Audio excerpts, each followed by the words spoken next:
Toy set a fast pace through the forest, but Tuan rode close behind him, with Selucia at her side, of course, so she could listen in on him and Talmanes. Her own thoughts interfered with eavesdropping, however.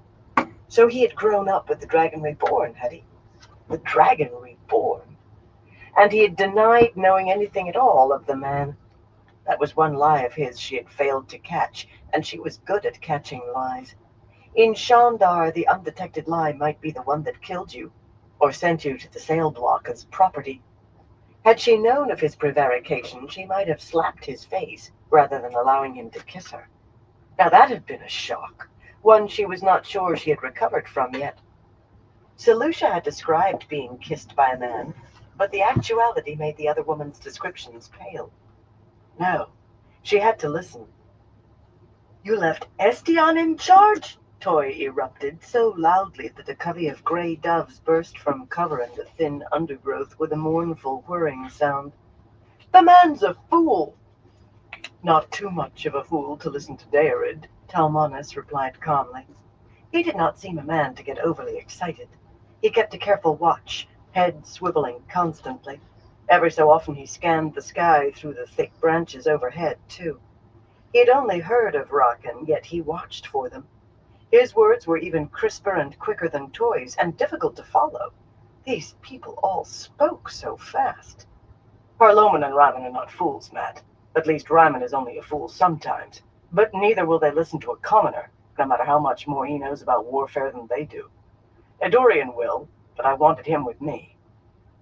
That red hand symbol Talmanes wore was intriguing, more than intriguing, much more. Of an old and distinguished house, was he? A Toy was the one. He remembered Hawkwing's face. That seemed utterly impossible, yet his denial of it had plainly been a lie, as plain as the spots on a leopard. Could the red hand be Toy's sigil? But if so, what about his ring? She'd almost fainted when she first saw that. Well, she had come as close to it as she had since childhood. "That's going to change, Talmanes," Toy growled. "I let it go on too long as it is. If Raimun and the others command banners now, that makes them banner generals, and you a lieutenant general. Daerid commands 5 banners, and that makes him a lieutenant general, too. Ryman and the others will obey his orders or they can go home. Come Tarman Gaiden, I'm not going to have my skull split open because they bloody refuse to listen to somebody who doesn't have bloody estates." Almanis turned his horse to ride around a patch of briars, and everyone followed. The tangled vines seemed to have particularly long thorns, and hooked besides. "They will not like it, Matt, but they will not go home either. You know that. Have you any ideas yet how we are to get out of Altara?" "I'm thinking on it," Toy muttered. "I'm thinking on it. Those crossbowmen—" He exhaled heavily. "That wasn't wise, Talmanis. For one thing, they're used to marching on their own feet. Half of them will have all they can do to stay in the saddle if we're moving fast, and we're going to have to. They can be useful in woods like these or anywhere they have plenty of cover, but if we're on open ground with no pikes, they'll be ridden down before they can loose a second flight." In the distance, a lion coughed. In the distance. But it was still enough to make the horses whicker nervously and dance a few steps. Toy leaned forward on his gelding's neck and appeared to whisper in the animal's ear. It quieted immediately. So that had not been another of his fanciful tales after all. Remarkable. "I picked men who could ride, Matt," Talmanis said once his bay stopped frisking. "And they all have the new crank." A touch of excitement entered his voice now. Even restrained men tended to warmth over weapons. 3 turns of the crank. His hands moved in a quick circle, demonstrating. And the bowstring is latched. With a little training, a man can get off 7 or 8 quarrels in a minute. With a heavy crossbow. Selucia made a small sound in her throat. She was right to be startled. If Talmanis was telling the truth, and he had no reason to lie that Tuon could find, then she had to obtain one of these marvelous cranks somehow. With one for a pattern, artisans could make more. Archers could shoot faster than crossbowmen, but they took longer to train, too. There were always more crossbowmen than archers. 7? Toy exclaimed incredulously. That would be more than useful, but I never heard of such a thing. Ever. He muttered that as if it had some special significance, then shook his head. How did you come by it? 7 or 8. There was a mechanic in Murandy who wanted to take a wagon load of things he had invented up to Camelot. There is a school of some sort there for scholars and inventors. He needed money for the journey, and he was willing to teach the band's armorers to make the things. Smother your enemy with arrows at every opportunity. It is always better to kill your enemy far off than close at hand. Selucia held her hands up so Tuan could see them, slim fingers moving quickly. What is this band they speak of? She used the proper form, inferior to superior, yet her impatience was almost palpable. Impatience with everything that was happening. Tuan kept few secrets from her, but some seemed advisable for the present. She would not put it past Selucia to return her to Ebu Dar forcibly, so she would not be breaking her word. A shadow's duties were many, and sometimes required paying the final sacrifice. She did not want to have to order Selucia's execution. She replied in the imperative form. Toy's personal army, obviously. Listen, and we may learn more. Toy commanding an army seemed very odd. He was charming at times, even witty and amusing, but often a buffoon and always a rapscallion. He had seemed very much in his element as Tylan's pet. Yet he had seemed in his element among the show's performers, too, and with the Marath Damani and the 2 escaped Damani, and in the Hell. That had been such a disappointment. Not even one fight. Events later had not compensated for that. Getting swept up in a street brawl was hardly the same as seeing fights in a hell, which admittedly had been far more boring than rumor heard in Ebu Dar had made it seem. Toy had displayed an unexpected side of himself in that street brawl, a formidable man, though with a peculiar weakness. For some reason she found that strangely endearing. Good advice, he said absently, tugging at the black scarf tied around his neck. She wondered about the scar he took such pains to hide. That he did was understandable. Why had he been hanged, and how had he survived? She could not ask. She did not mind lowering his eyes a little. In fact, it was enjoyable making him writhe. It took so little effort. But she did not want to destroy him. At least, not for the moment. Do you not recognize it? Talmanas said. It is from your book. King Roadron has 2 copies in his library. He has it memorized. The man thinks it will make him a great captain. He was so pleased with how our bargain worked out that he had a copy printed and bound for me. Toy gave the other man a mystified look. My book? The one you told us about, Matt. Fog and Steel, by Madoc Comadrin. Oh, that book. Toy shrugged. I read it a long time ago. Tuan gritted her teeth. Her fingers flashed.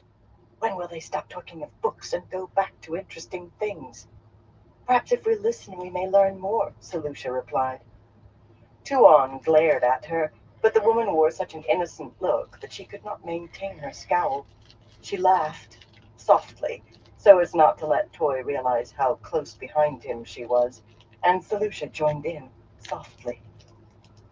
Toy had fallen silent, though, and Talmanas seemed content to leave it so. They rode in silence, save for the sounds of the forest. Birds singing, strange black-tailed squirrels chittering on branches. Tuan set herself to watching for omens, but nothing caught her eye. Bright-feathered birds darted among the trees. Once they spotted a herd of perhaps 50 tall, lean cattle with very long horns that stuck out almost straight to either side. The animals had heard them coming and were squared up, facing them.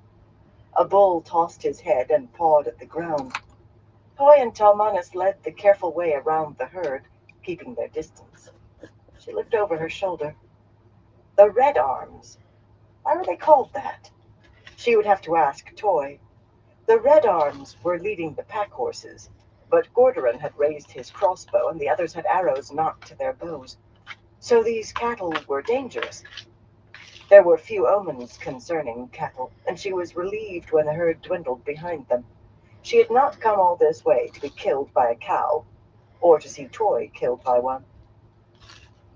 After a time, Tom and Aludra came up to ride beside her. The woman glanced at her once, then looked straight ahead. The Tarraboner's face, framed by those brightly beaded braids, was always wooden when she looked at her or Salusha. So clearly she was one of those who refused to accept the return. She was watching Toy, and she looked satisfied, as if something had been confirmed for her, perhaps. Why had Toy brought her along? Surely not for her fireworks. Those were pretty enough, but they could not compare with skylights performed by even a half-trained Damani. Tom Maryland was much more interesting. Patently, the white-haired old man was an experienced spy. Who had sent him to Abu Dar? The White Tower seemed the most obvious candidate. He spent little time around the three who called themselves Aes Sedai, but a well-trained spy would not give himself away in that fashion. His presence troubled her. Until the last Aes Sedai was leashed, the White Tower was something to be wary of.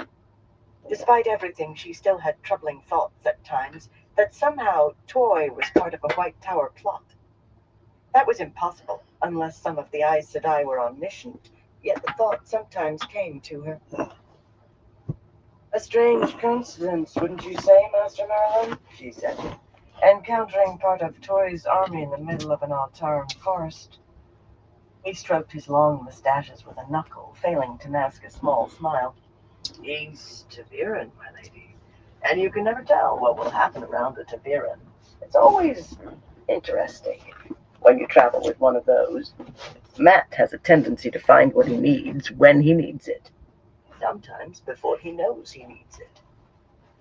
She stared at him, but he seemed serious. "He's tied to the pattern?" That was how the word would translate. "What is that supposed to mean?" The old man's blue eyes widened in astonishment. "You don't know?" "But it said Arthur Hawkwing was the strongest Taviran anyone had ever seen, perhaps as strong as Randall Thor. I'd have thought you, of all people, would... Well, if you don't, you don't. Taviran are people the pattern shapes itself around, people who were spun out by the pattern itself to maintain the proper course of the weaving, perhaps to correct flaws that were creeping in. One of the eyes that I could explain better than I. As if he would have a conversation with a Marath Damani, or worse, a runaway Damani. "Thank you," she told him politely. "I think I've heard enough." Taviran. Ridiculous. These people and their endless superstitions. A small brown bird, surely a finch, flew out of a tall oak and circled Widdershins 3 times above Toy's head before flying on. She had found her omen. Stay close to Toy. Not that she had any intention of doing otherwise. She had given her word, playing the game as it had to be played, and she had never broken her word in her life. Little more than an hour after setting out, as a bird warbled ahead, Salusha pointed out the first sentry, a man with a crossbow up in the thick branches of a spreading oak, cupping a hand to his mouth. Not a bird, then. More bird calls heralded their advance, and soon they were riding through a tidy encampment. There were no tents, but the lances were neatly stacked, the horses picketed on scattered lines among the trees, near to the blankets of the men who would ride them, with a saddle or pack saddle at every animal's head. It would not take long for them to break camp and be on the march. Their fires were small and gave off little smoke. As they rode in, men in dull green breastplates with that red hand on their coat sleeves and red scarves tied to their left arms began rising to their feet. She saw grizzled faces with scars and fresh young faces, all with their eyes on Toy and expressions she could only call eager. A growing murmur of voices rose, rustling through the trees like a breeze. "It's Lord Matt! Lord Matt is back! Lord Matt's found us! Lord Matt!" Tuon exchanged glances with Salusha. The affection in those voices was unfeigned. That was rare, and often went with a commander who had a slack hand of discipline. But then she expected any army of toys to be a ragtag affair, full of men who spent their time drinking and gambling. Only Excuse these me. men looked no more ragtag than any regiment that had crossed a mountain range and ridden several hundred miles. No one looked unsteady on his feet with drink. Mostly we camp during the day and move at night to avoid being seen by the Shonshan, Talmanas said to Toy. Just because we have seen none of those flying beasts does not mean some might not be around. Most of the Shanshan seem to be farther north or farther south, but apparently they have a camp not 30 miles north of here. And rumor says there is one of the creatures there. You seem pretty well informed, Toy said, studying the soldiers they passed. He nodded suddenly, as if he had reached a decision. He seemed grim, and could it be resigned? I am that, Matt. I brought half the scouts, and I also signed some Altarans who were fighting the Shonshan. Well, most of them seem to have been stealing horses more than anything else, but some were willing to give that up for a chance to really fight them. I think I know where most of the Shanshan camps are, from the Malvide Narrows south to here. Suddenly a man began to sing in a deep voice, and others joined in, the song spreading rapidly.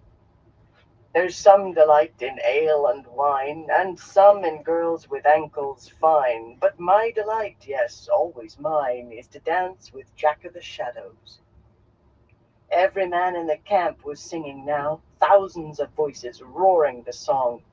We'll toss the dice however they fall, and snuggle the girls be they short or tall, then follow Lord Matt whenever he calls, to dance with Jack of the Shadows. They finished with shouts, laughing and clapping one another on the shoulder. Who under the light was this Jack of the Shadows? Reining in, Toy raised the hand holding his odd spear. That was all, yet silence spread through the soldiers. So he was not soft with discipline. There were a few other reasons for soldiers to be fond of their officers, but the most common seemed unlikely to apply to Toy of all people. Let's not let them know we're here until we want them to know, he said loudly. He was not orating, just making sure his voice carried. And the men heard, repeating his words over their shoulders to be passed back to men beyond the sound of his voice. We're a long way from home, but I mean to get us home. So be ready to move, and move fast. The band of the Red Hand can move faster than anybody else, and we're going to have to prove it. There was no cheering, but plenty of nods. Turning to Talmanas, he said, Do you have maps? The best to be found, Talmanas replied. The band has its own map maker now. Master Roydell already had good maps of everything from the Arath Ocean to the spine of the world, and since we crossed the Damonas, he and his assistants have been making new maps of the country we crossed. They even marked a map of eastern Altara with what we have learned of the Shonshan. Most of those camps are temporary, though. Soldiers heading somewhere else. Selusha shifted in her saddle, and Tuan signed "Patience" in high imperative form, a command. She kept her face smooth, but inside she was furious. Knowing where soldiers were gave clues to where they were going. There had to be some way to burn that map. That would be as important as laying hands on one of the crossbow cranks. I'll want to talk with Master Roydell, too, Toy said. Soldiers came to take the horses, and for a while all seemed confusion and milling about. A gap-toothed fellow took Akain's reins, and Tuan gave him explicit instructions on caring for the mare. He returned her a sour look along with his bow.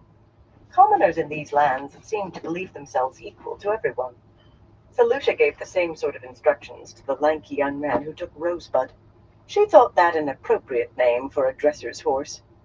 The young man stared at Selusha's chest until she slapped him. Hard. He only grinned and led the dun away, rubbing his cheek. Tuan sighed.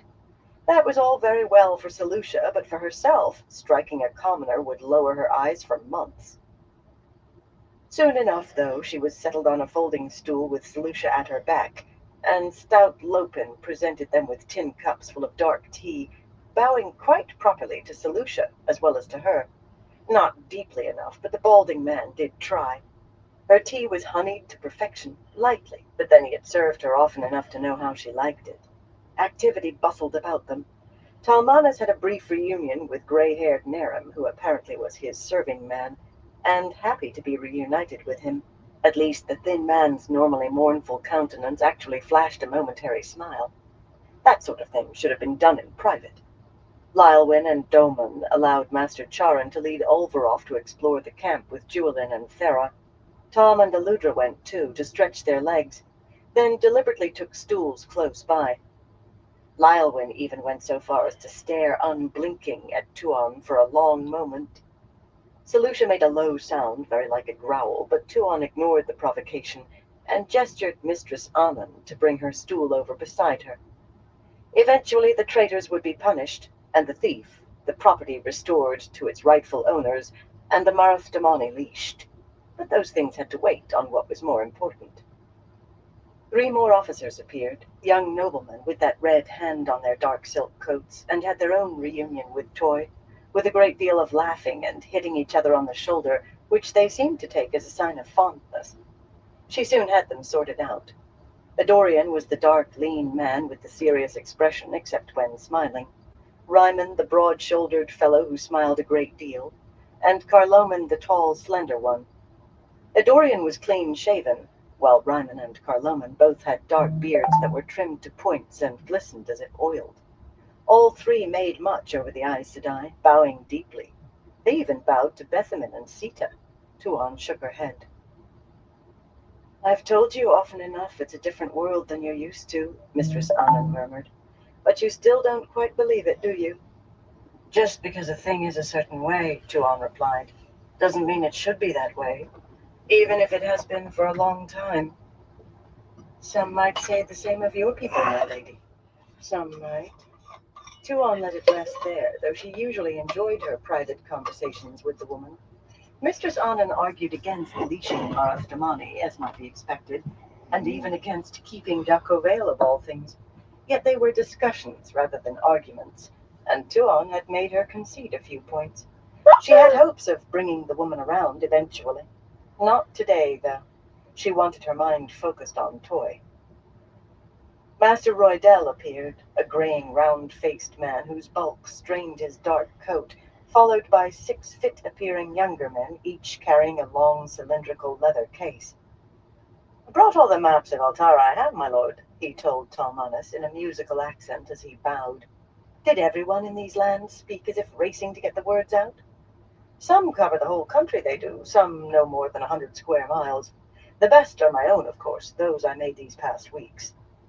"Lord Matt will tell you what he wants to see," Talmanas said. "Shall we leave you to it, Matt?" But Toy was already telling the map-maker what he wanted. The map, marked with the Shonshan camps. In short order it was sorted out from the others in one of the cases and spread on the ground, with Toy squatting on his heels beside it. Master Roydell sent one of his assistants running to fetch him a stool. He would have burst his coat buttons trying to imitate Toy, and likely have fallen over besides. Tuon stared at that map hungrily. How to get her hands on it? Exchanging glances and laughing as if being snubbed were the funniest thing in the world, Talmanas and the other 3 men strolled toward Tuon. The Aes Sedai gathered around the map on the ground until Toy told them to quit peering over his shoulder. They moved off a little, Bethamin and Sita heeling them at a distance, and began talking quietly among themselves, occasionally glancing in his direction. If Toy had been paying any heed to their expressions, especially Jolene's, he might have been worried in spite of the incredible terangrial Mistress Anand said he carried. "We're about here, right?" he said, marking a spot with his finger. Master Roydell murmured that they were. "So this is the camp where the Rakan supposedly is? The flying beast?" Another murmur of assent. "Good. What kind of camp is it? How many men are there?" "Reportedly it's a supply camp, my lord, for resupplying patrols." The young man returned with another folding stool, and the stout man eased himself down with a grunt. "Supposedly about 100 soldiers, mostly Altaran, and about 200 laborers, but I'm told there can be as many as 500 more soldiers at times. A careful man, Master Roydell." Talmanas made one of those odd bows with one foot forward, and the other 3 mirrored him. "My lady," Talmanas said, "Vanin told me of your circumstances and the promises Lord Matt made. I just want to tell you he keeps his word." "That he does, my lady," Adorian murmured. "Always." Tuon motioned him to step aside so she could continue to watch Toy, and he did so with a surprised glance at Toy and another for her. She gave him a stern look. The last thing she wanted was for these men to start imagining things. Not everything had fallen out as it had to yet. There was still a chance this could all go awry. "Is he a lord or is he not?" she demanded. "Excuse me," Talmanas said, "but would you say that again? I apologize. I must have dirt in my ears." She repeated herself carefully, but it still took them a minute to puzzle out what she had said. "Burn my soul, no," Ryman said finally with a laugh. He stroked his beard. "Except to us. Lord enough for us." "He dislikes nobles for the most part," Carloman said. "I count it an honor to be among the few he doesn't dislike." "An honor," Ryman agreed. Adorian contented himself with nodding. "Soldiers, Master Roydell," Toy said firmly. "Show me where the soldiers are, and more than any few hundred." "What is he doing?" Tuan said, frowning. "He can't think to sneak this many men out of Altara, even if he knows where every last soldier is. There are always patrols and sweeps by Rarkin." Again they took their time before answering. Perhaps she should try speaking very fast. "We've seen no patrols in better than 300 miles, and no—" "Rockin'? No, Rockin'," Adorian said quietly. He was studying her. Too late to stop his imaginings. Ryman laughed again. "If I know Matt, he's planning us a battle. The Band of the Red Hand rides to battle again. It's been too long, if you ask me." Selucia sniffed, and so did Mistress Amun. Tuan had to agree with them. "A battle won't get you out of Altara," she said sharply. "In that case," Talmanas said, "he's planning us a war." The other three nodded agreement as if that were the most normal thing under the light. Ryman even laughed. He seemed to think everything was humorous. 3,000? Toy said. "You're sure?" "Sure enough, man. Sure enough will do. Vannin can locate them if they haven't moved too far." Tuan looked at him, squatting there by the map, moving his fingers over its surface, and suddenly she saw him in a new light. A buffoon? No. A lion stuffed into a horse stall might look like a peculiar joke, but a lion on the high plains was something very different. Toy was loose on the high plains now. She felt a chill. What sort of man had she entangled herself with? After all this time, she realized, she had hardly a clue. The night was cool enough to send a small shiver through Baron whenever the breeze came, despite his fur-lined cloak. A halo around the fat crescent moon said there would be more rain before long. Thick clouds drifting across the moon made the pale light dim and strengthen, yet it was enough for his eyes. He sat stepper just inside the edge of the trees and watched the cluster of 4 tall gray-stone windmills in a clearing atop the ridge, their pale sails gleaming and shadowed by turns as they rotated. The machinery of the windmills groaned loudly. It seemed doubtful the Shido even knew they should grease the works of the things. The stone aqueduct was a dark bar stretching east on high stone arches, past abandoned farms and rail-fenced fields the Shido had planted too early with this much rain, toward another ridge and the lake beyond. Malden lay one more ridge west. He eased the heavy hammer in its loop on his belt. Malden and Fail. In a few hours he would add a 54th knot to the leather cord in his pocket. He cast his mind out. "Are you ready, Snowy Dawn?" he thought. "Are you close enough yet?" Wolves avoided towns, and with Shido hunting parties in the surrounding forest during the day, they stayed further from Malden than usual. "Patience, young bull," came the reply, touched with irritation. But then Snowy Dawn was irascible by nature, a scarred male of considerable age for a wolf who had once killed a leopard by himself. Those old injuries sometimes kept him from sleeping very long at a stretch. 2 days from now, you said. We will be there. Now let me try to sleep. We must hunt well tomorrow, since we cannot hunt the day after." They were images and smells, rather than words, of course. 2 days was the sun crossing the sky twice, a hunt, a pack trotting with noses into the breeze, blended with the scent of deer. But Perrin's mind converted the images to words even as he saw them in his head. Patience, yes. Haste spoiled the work. But it was hard now that he was so close, very hard. A form appeared from the dark door at the base of the nearest windmill and waved an heel spear back and forth overhead. The groaning had convinced him the windmills must still be deserted. They had been when the maidens scouted them earlier. No one would put up with that noise any longer than they had to. But he had sent Gaul and some of the maidens to be sure one way or another. "Let's go, Mishima," he said, gathering his reins. "It's done. One way or another." "How can you make out anything?" the Shan-Chan asked. He avoided Perrin, whose golden eyes would be glowing in the night. That had made the scarred man jump the first time he saw it. He did not smell amused tonight. He smelled tense. But he called softly over his shoulder. "Bring the carts ahead. Quickly now. Quickly. And be quiet about it, or I'll have your ears." Perrin heeled his dun stallion forward without waiting on the others or the 6 high-wheeled carts.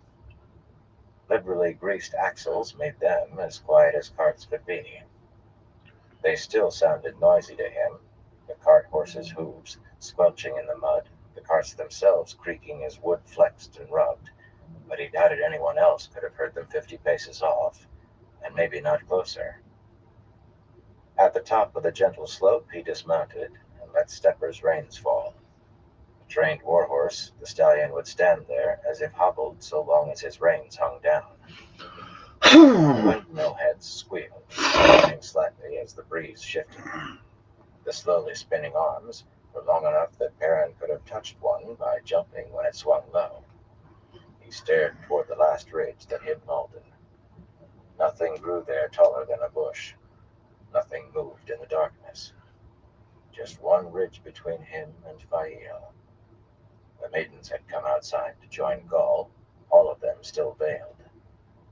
"There was no one," Gaul said, not quietly. This close, the grinding of the windmill's gears would have swallowed quiet words.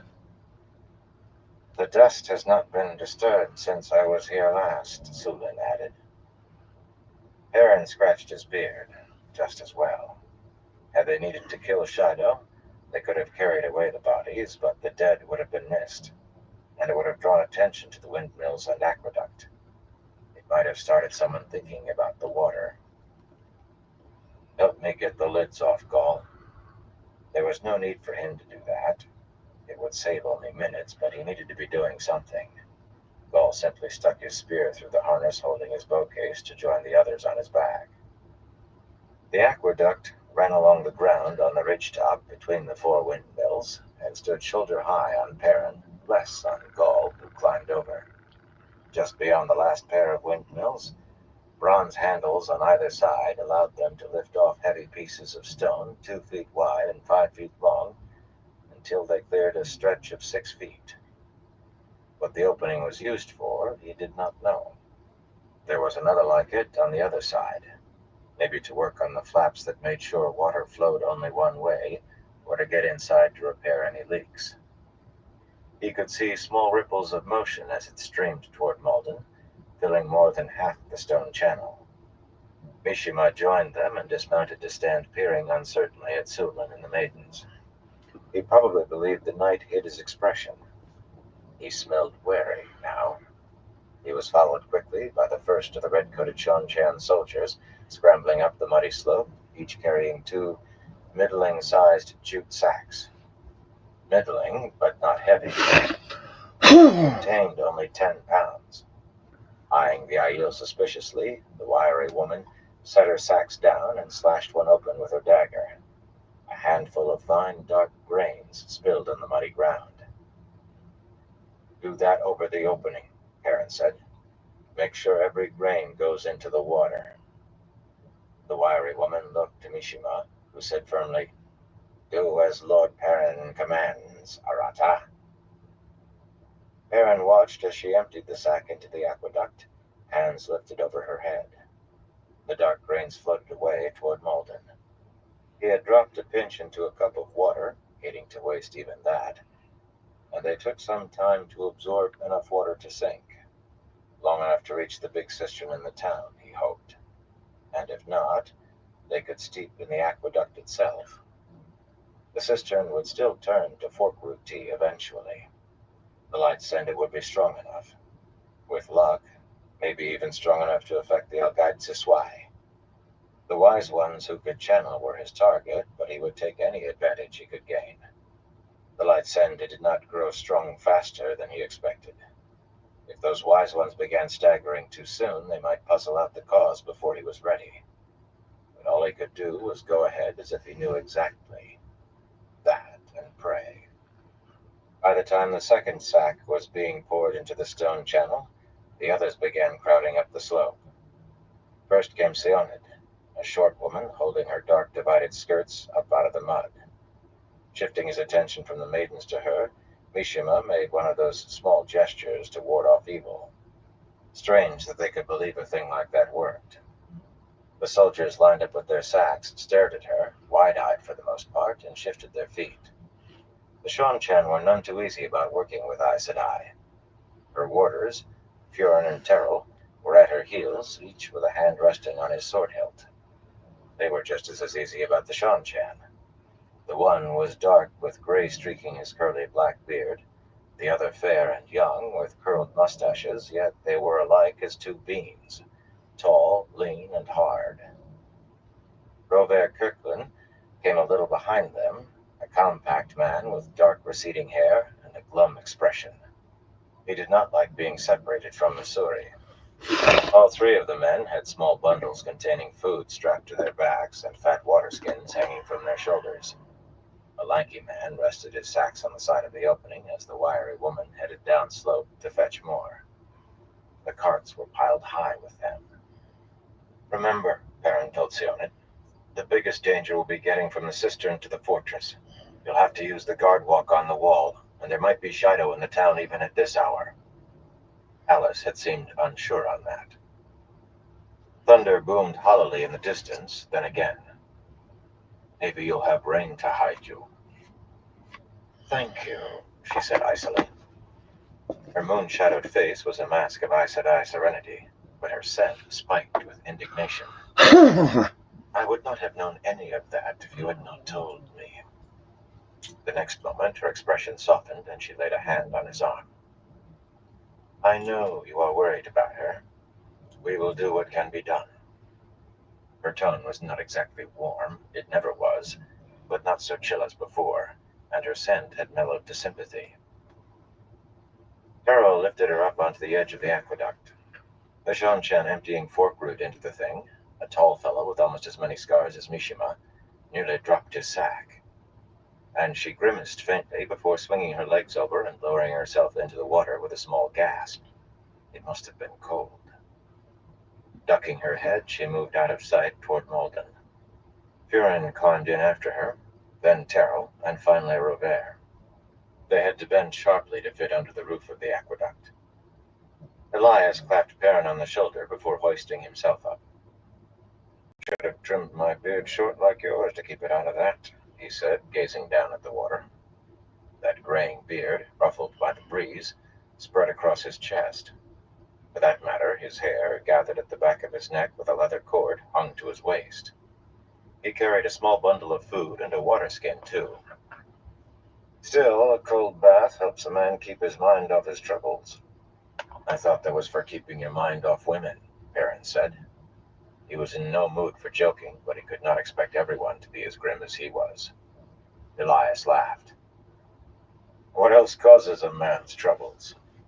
He disappeared into the water, and Talonvor replaced him. Perrin caught his dark coat sleeve. No heroics, mind. He had been of two minds about letting the man be part of this.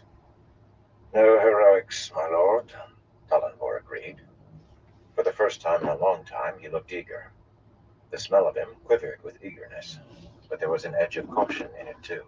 That caution was the only reason he was not back in their camp. put Megden at risk, or the Lady Fail. I just want to see Megden that much quicker." Perrin nodded and let him go. He could understand that. Part of him wanted to climb into the aqueduct too, to see Fail again that much quicker. But every piece of the work had to be done properly, and he had other tasks. Besides, if he were actually inside Malden, he was not sure how he could restrain himself from trying to find her. He could not catch his own scent, of course, but he doubted there was any caution in it now.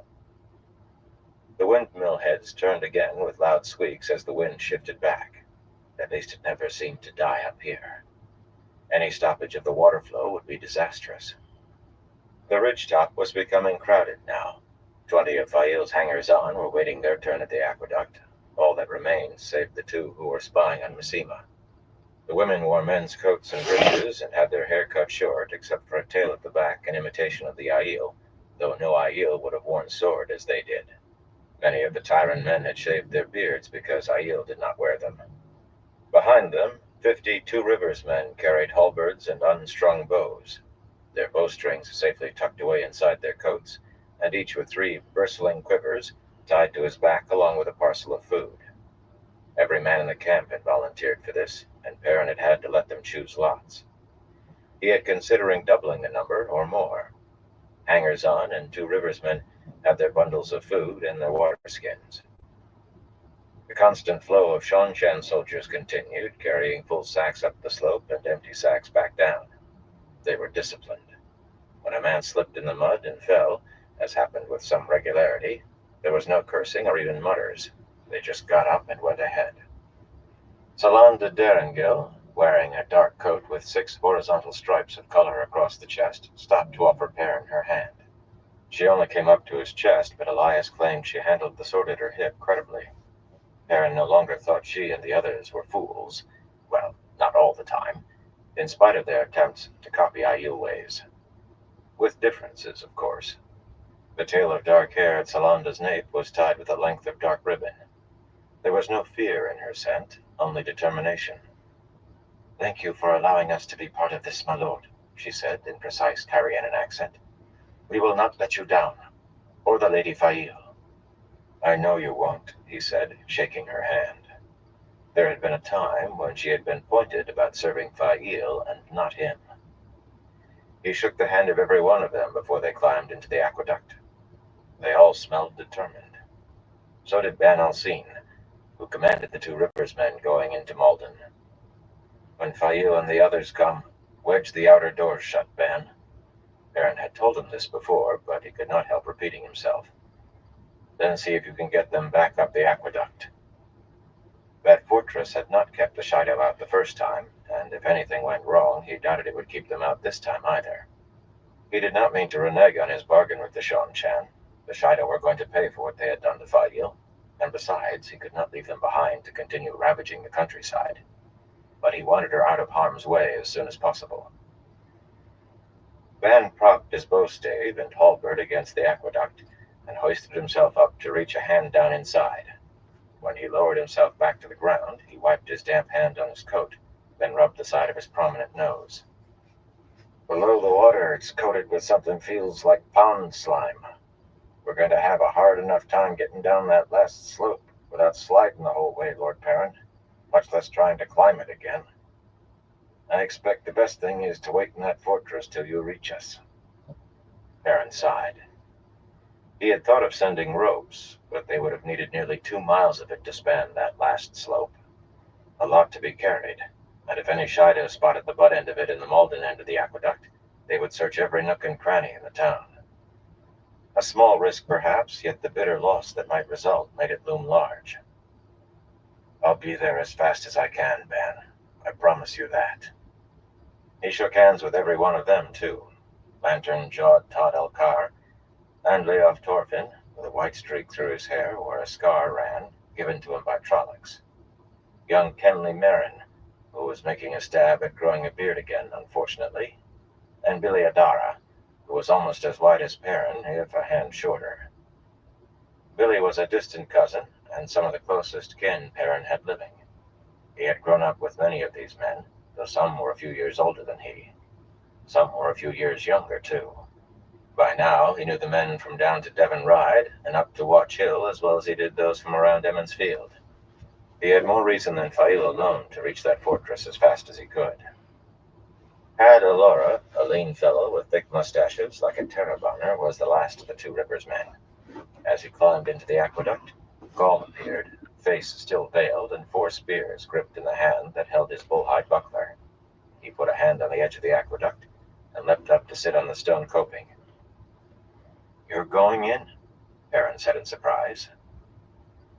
"The maidens can do any scouting you need, Perrin Ibarra." The big Aiel glanced over his shoulder toward the maidens. Perrin thought he scowled, though it was hard to be sure because of the black veil that hid all but his eyes. "I heard them talking when they thought I was not listening. Unlike your wife and the others, Chiad is properly Gaishain. Bane, too, but I care nothing about her. Chiad still has the rest of her year and a day to serve after we rescue her. When a man has a woman as Gaishain or a woman a man, sometimes a marriage wreath is made as soon as white is put off. It is not uncommon. But I heard the maidens say they would reach Chiad first, to keep her from me." Behind him, Sulin's finger flashed in maiden hand talk, and one of the others slapped a hand over her mouth as if stifling laughter. So they had been goading him. Maybe they were not so hard against his suit for Chiad as they pretended. Or maybe there was something Perrin was missing. Aiel humor could be rough. Gaul slipped into the water. He had to bend almost parallel to the surface to get under the aqueduct's top. Perrin stared at the opening. So easy to follow, Gaul. Turning away was hard. The line of Shonchan soldiers still snaked up and down the slope. "Mishima, I'm going back to my camp. Grady will take you to yours when you're done here.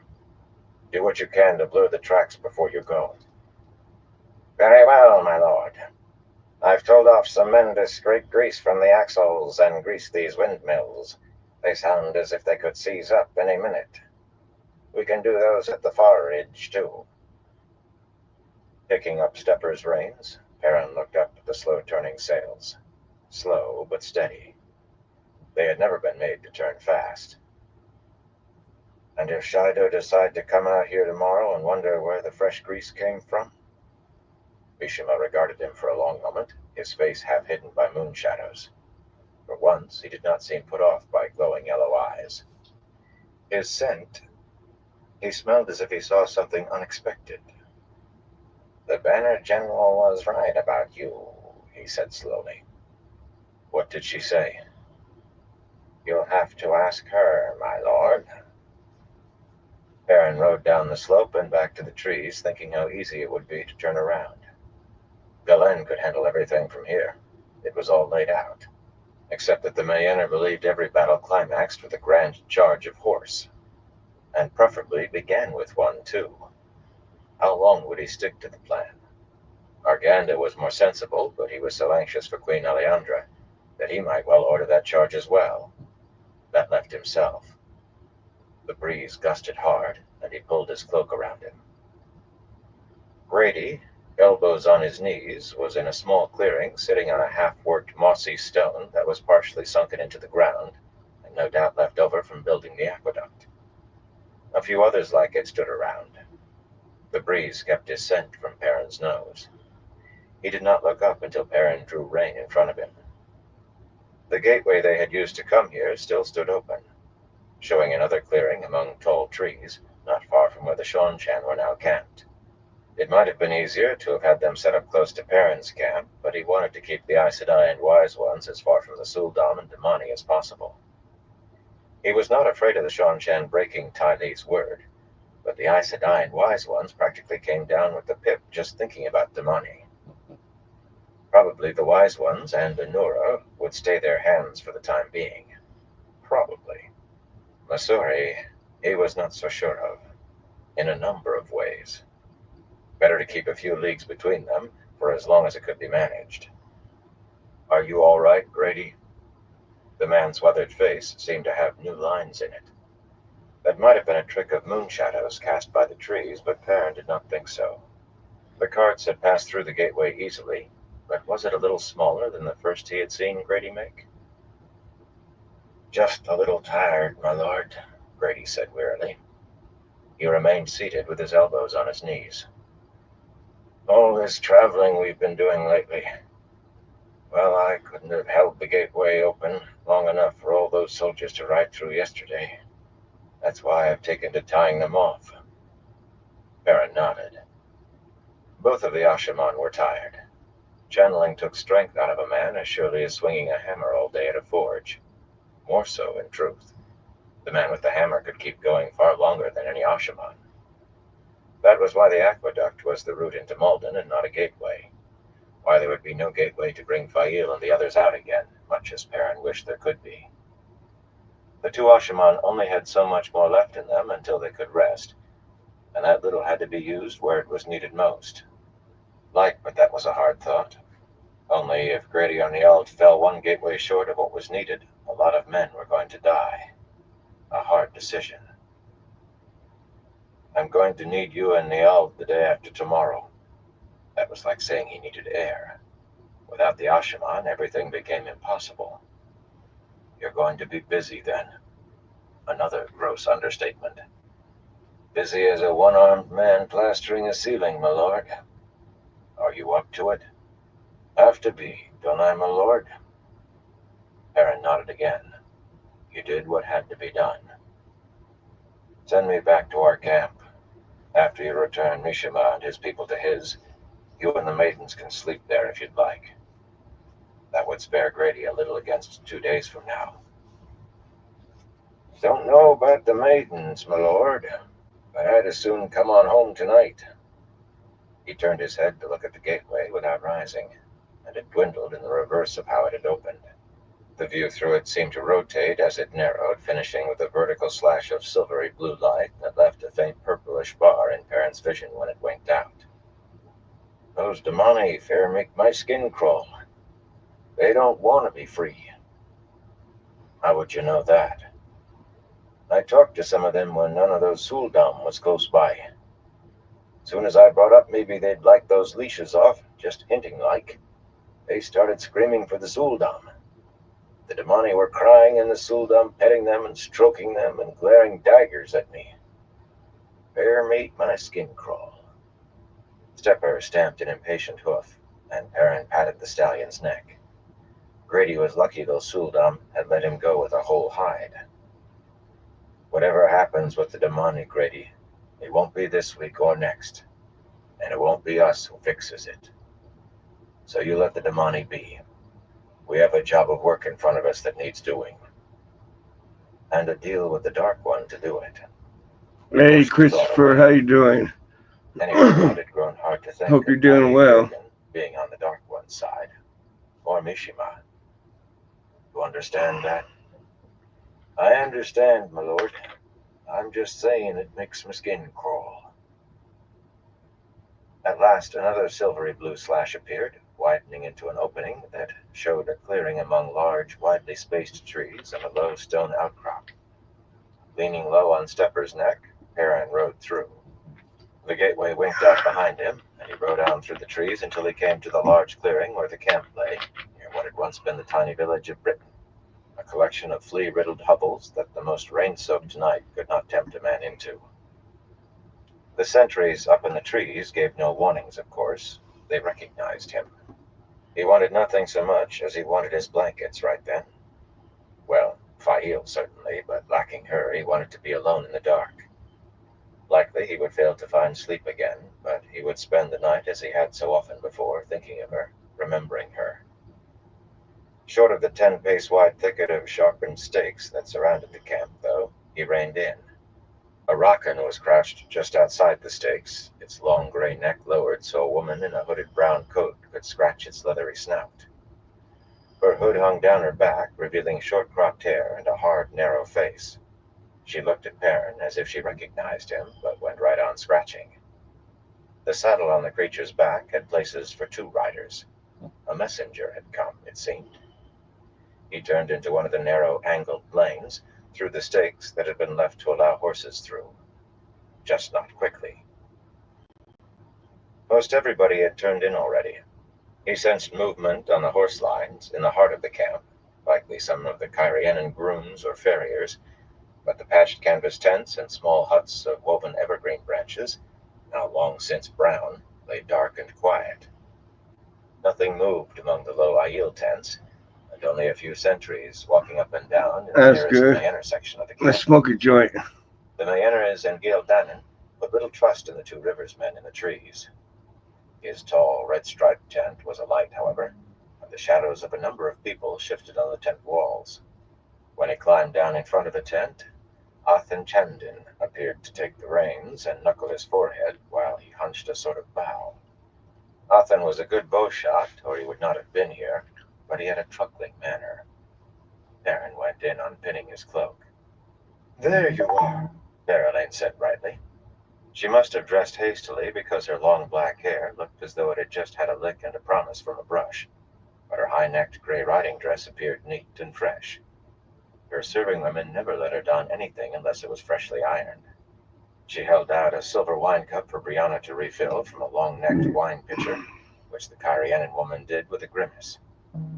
Aiel's maid disliked Berylane with a passion. Berylane seemed not to notice, though. "Forgive me for entertaining in your tent, but the Banner General wanted to see you, and I thought I'd keep her company. She's been telling us about some white cloaks."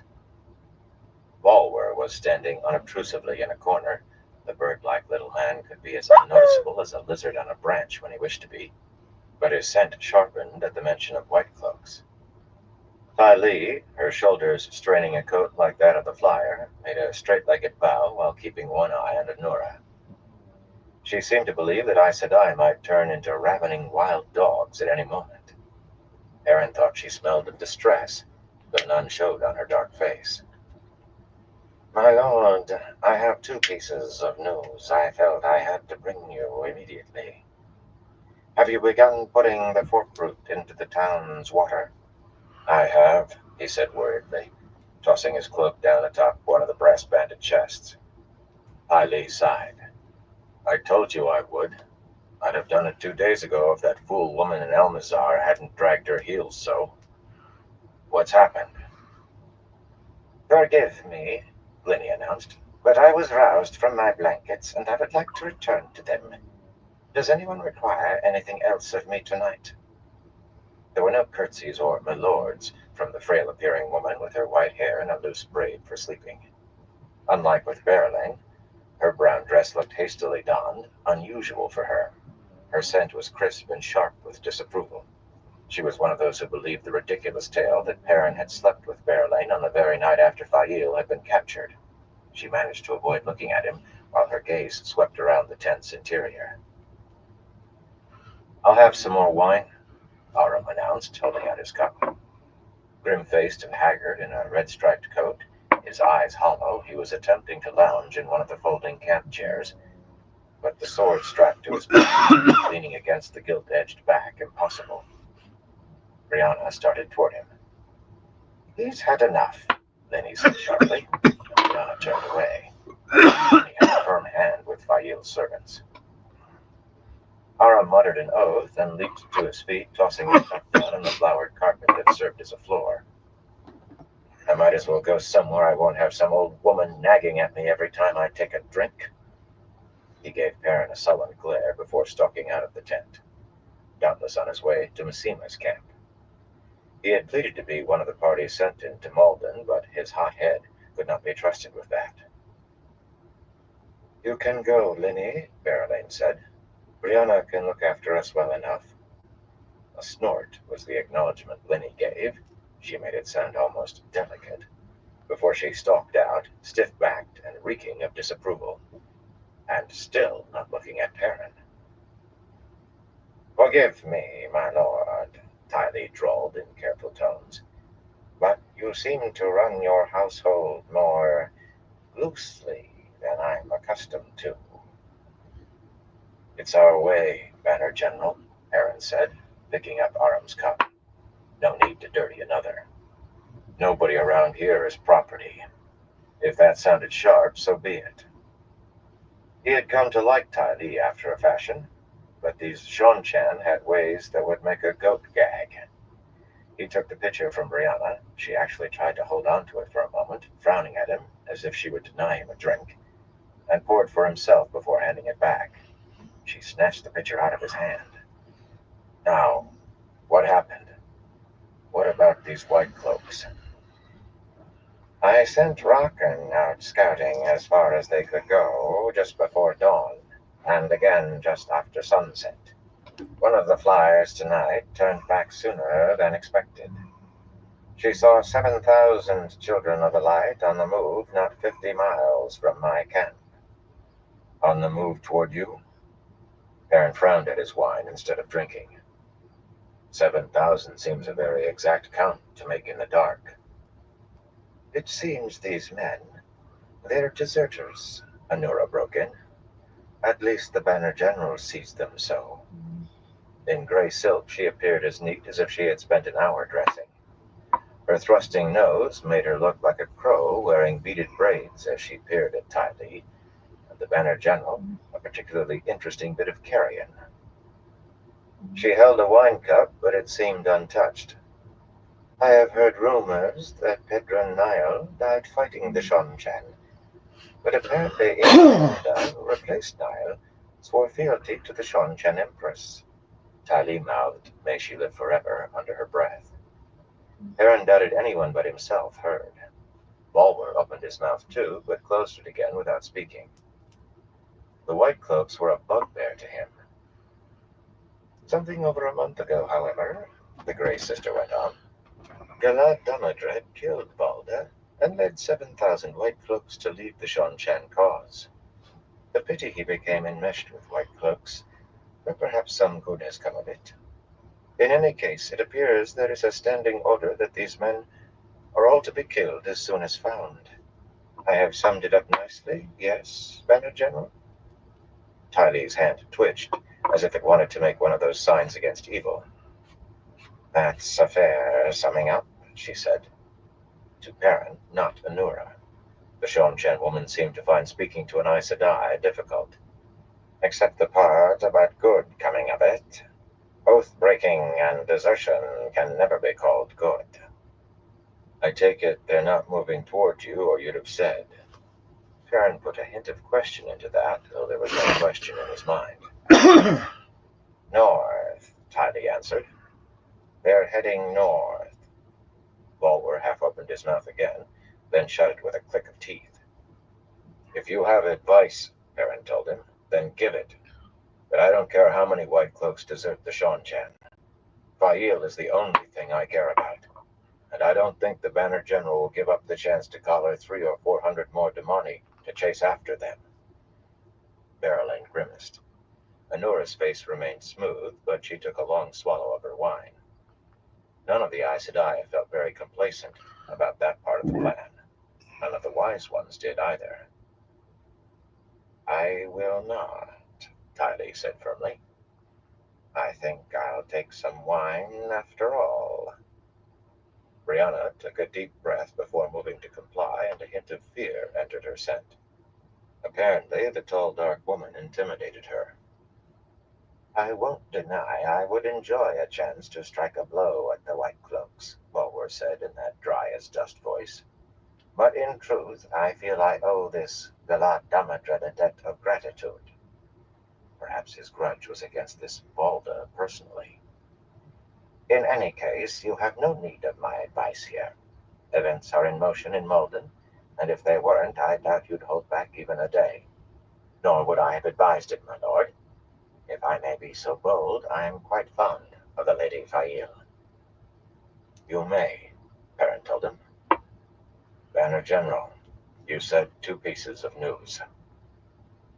The Shonchan took the proffered wine cup from Brianna and looked at him so levelly it was clear she was avoiding a glance at the others in the tent.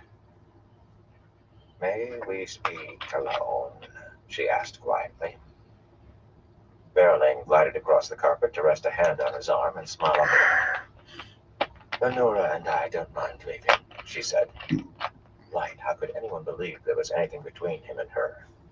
She was as beautiful as ever, true, yet the scent that reminded him of a hunting cat was so long gone from her smell that he barely remembered it. The bedrock of her scent was patience and resolve now. She had come to accept that he loved Fail and only Fail, and she seemed as determined to see Fail freed as he was. "You can stay," he said. "Whatever you have to say, Banner General, you can say in front of everyone here." Haile hesitated, glancing at Anura. "There are 2 large parties of Aiel heading toward Malden," she said at last, reluctantly. "One to the southeast, one to the southwest. The Moradrakan estimate they could be there in 3 days." Suddenly, everything seemed to ripple in Perrin's sight. He felt himself ripple. Brianna gave a cry and dropped the pitcher. The world rippled again, and Berylane clutched his arm. Tali's hand seemed frozen in that odd gesture, thumb and forefinger forming a crescent. Everything rippled for a 3rd time, and Perrin felt as if he were made of fog, as if the world were fog with a high wind coming. Berylane shuddered, and he put a comforting arm around her. She clung to him, trembling. Silence and the scent of fear filled the tent. He could hear voices being raised outside, and they sounded afraid too. "What was that?" Tali demanded finally. "I don't know." Anura's face remained serene, but her voice was unsteady. "Light, I have no idea." "It doesn't matter what it was," Perrin told them. He ignored their stares. "In 3 days, it will all be over. That's all that matters." Fail was all that mattered. The sun stood short of its noonday peak, but Fail already felt harassed. The water for Savannah's morning bath, she bathed twice a day now, had not been hot enough, and Fail had been beaten along with everyone else, although she and Alejandra had only been there to scrub the woman's back. More than 20 Wetlander Gaishine had begged to be allowed to swear fealty just since sunrise. 3 had suggested rising up, pointing out that there were more Gaishine in all these tents than Shido.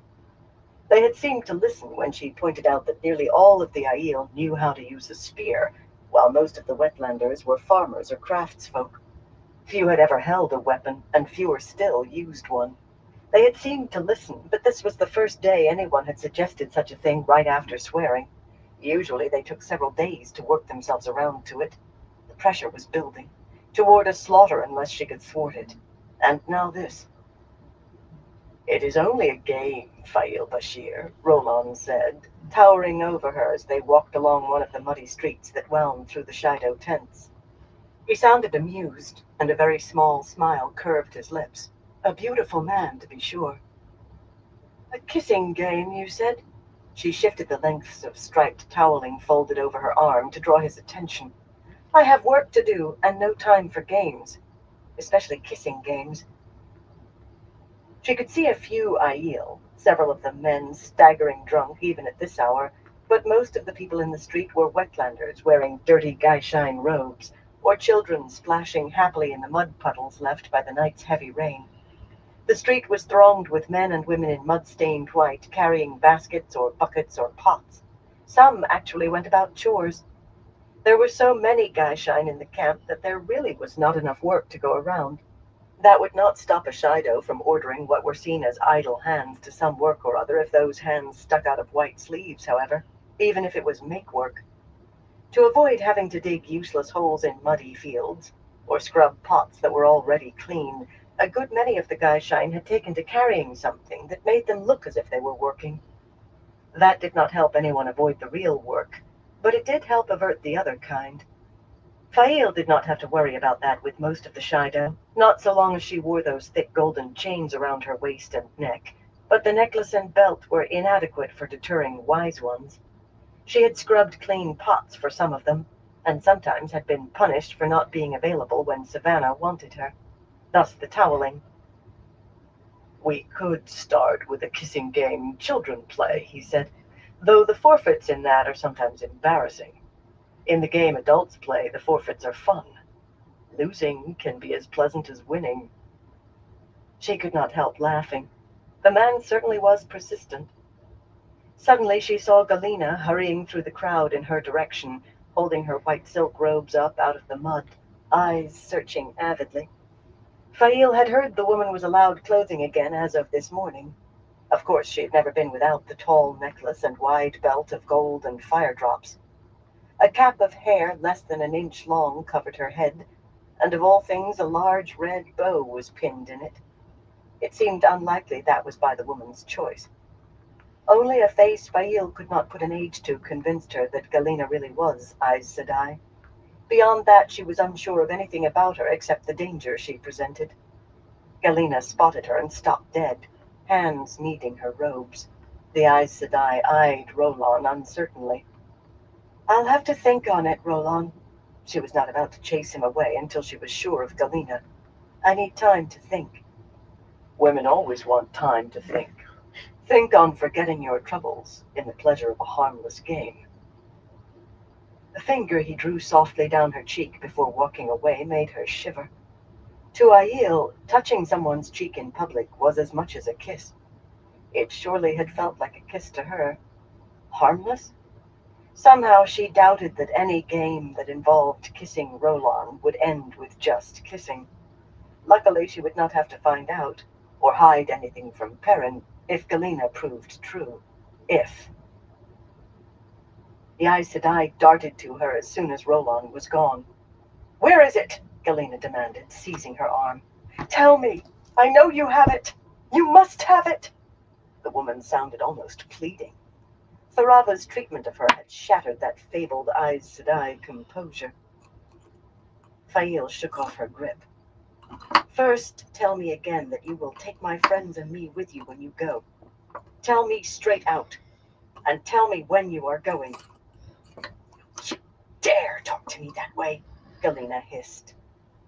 Fail saw black flecks floating in her vision before she realized that she had been slapped. To her surprise, she slapped the other woman back as hard as she could, staggering her. She refrained from putting a hand to her stinging face, but Galena rubbed her own cheek, her eyes wide with shock. Fail steeled herself, perhaps for a blow with the power or something worse, but nothing happened. Some of the passing Guy Shine stared at them, but none stopped or even slowed. Anything that looked like a gathering of Guy Shine would draw Shido eyes and earn punishments for everyone involved. "Tell me," she said again. "I will take you and your friends with me," Galena practically snarled, snatching her hand down. "I leave tomorrow. If you have it. If not, Savannah will know who you are within the hour." Well, that was certainly speaking straight out. "It's hidden in the town. I'll get it for you now." But as she turned, Galena grabbed her arm again. The Aes Sedai's eyes darted, and she lowered her voice as if suddenly concerned about being overheard. She sounded frightened. "No, I'll take no chances on anyone seeing. You'll give it to me tomorrow morning, in the town. We'll meet there, in the south end of the town. I'll mark the building with a red scarf." Fail blinked. The southern half of Malden was a burned-out shell. "Why there?" she asked incredulously. "Because no one goes there, fool. Because no one will see us." Galena's eyes were still darting. "Tomorrow morning, early. Fail me and you'll regret it." Gathering the skirts of her silk robe, she scurried away into the crowd. Fail frowned as she watched the woman go. She should have felt exultation, but she did not. Galena seemed almost a wild thing, unpredictable. Still, Aes Sedai could not lie. There seemed no way for her to wriggle out of her promise. And if she found one, there were still her own plans for an escape, though those seemed no further along, if much more dangerous than they had when first begun. Which left Roland and his kissing games. Galena had to prove true. She had to. Chapter 27. A plain wooden box. The midday Altaran sun was warm, though a gusting breeze sometimes whipped Rand's cloak. They had been on the hilltop for 2 hours now. A great mass of dark clouds creeping down from the north above blue-gray haze spoke of rain to come, and a cooling. Andor lay only a few miles in that direction, across low forested hills of oak and pine, leatherleaf and sour gum.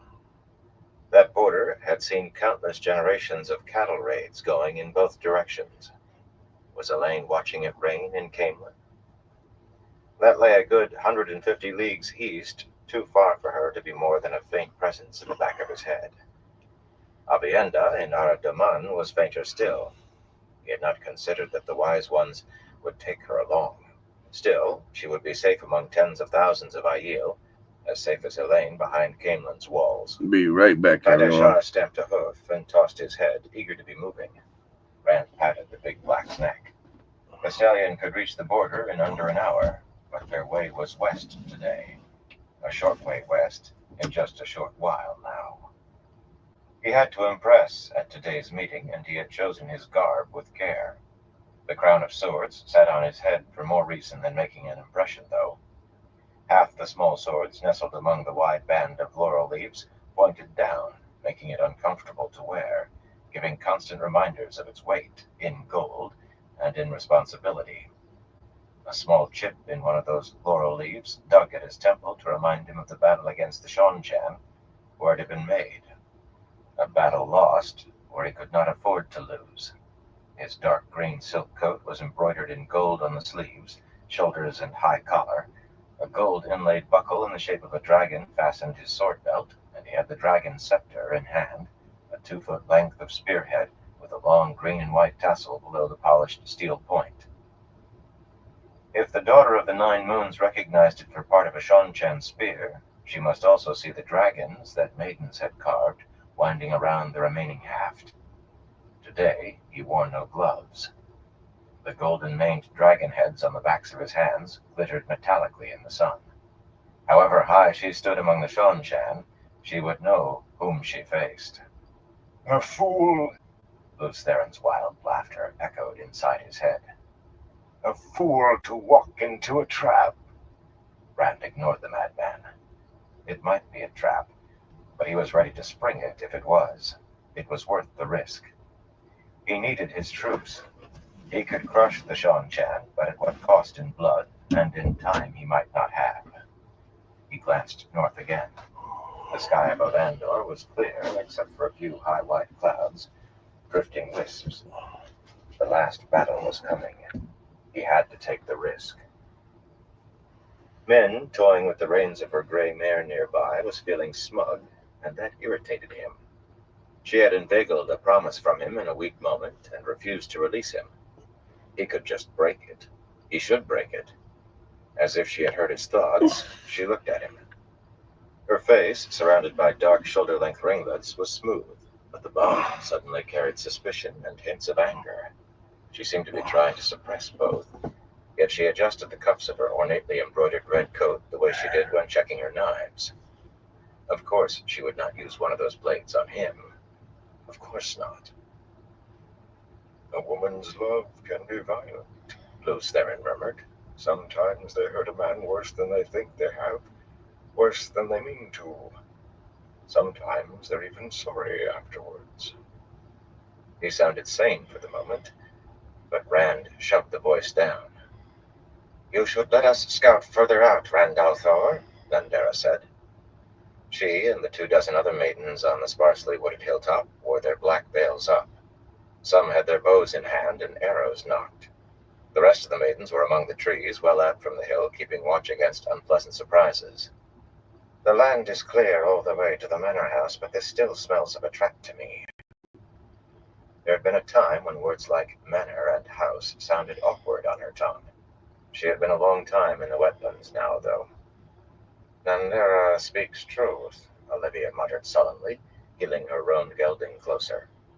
Apparently the golden-haired woman still resented the fact that she would not be going with him, but her reaction to hearing her native accents in Tyr made that impossible. She admitted having been shaken, but claimed it had been the surprise of the thing. He could not chance it, though. You cannot trust any of the high blood, especially a daughter of the Empress, may she? Her mouth snapped shut, and she smoothed her dark blue skirts unnecessarily, grimacing at what she had almost said. He trusted her, literally with his life, but she had too many deep-buried instincts to risk putting him face to face with the woman he was going to meet. The bond carried anger with no effort to suppress it now. Min disliked seeing Olivia near him. It smells of a trap to me, too, Bashir said, easing his sinuously curved sword in its scabbard. He was plainly clad in burnished helmet and breastplate, his gray silk coat alone marking him out from the 81 Saldaean lancers parade around the hilltop. His thick, down-curved mustaches almost bristled behind the face bars of his helmet.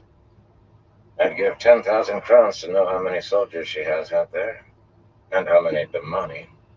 This daughter of the Nine Moons is the heir to their throne, man. He had been shocked when Olivia revealed that. No one in Abu Dar had mentioned it to him, as if it were of no importance.